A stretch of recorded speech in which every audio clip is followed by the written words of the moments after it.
Okay, so the band, it's me and two brothers, two guys I've known for a while. One of them I met when I was about 10 years old in band class, and now he's our drummer. And his older brother Nathan, he's our bass player. And we would jam for a lot of years of our like teenage life. Never took it really that seriously. We started getting into the projections a few years back and linking projections with sound, and it started getting some people like really excited. We thought, why not take this a step further and make our own music and use this technology for that.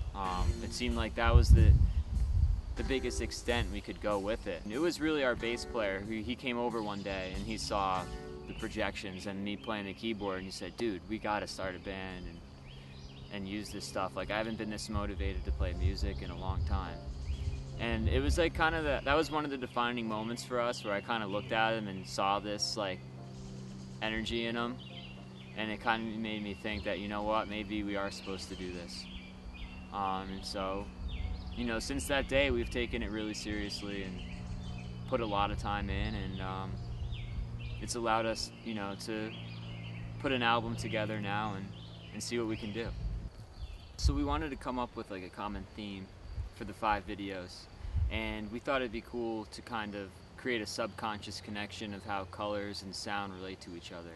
So basically, every time you hear a C note played, you'll see a red color with that note. On the musical scale, 12 notes, we've got C at the bottom, and in the color spectrum to align with that, we've got red at the bottom. And we move up from there, with the next note being D and the next color being orange. Then we've got E with yellow, F with green, G with blue, A with indigo, and B with violet. We decided that red would be the first color at the bottom for a few different reasons. One being, when you look in nature, you kind of see red as the grounding color. Then above that, you've got the greens in the trees, and above that, the blue in the sky and the purples. Another third reason is the chakras.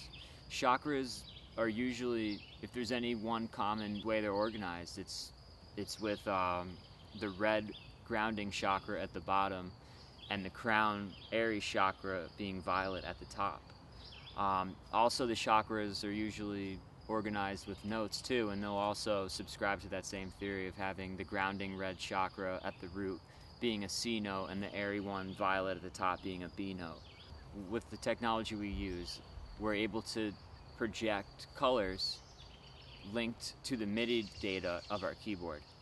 What we do is we use the software to assign notes or triggers with our keyboard.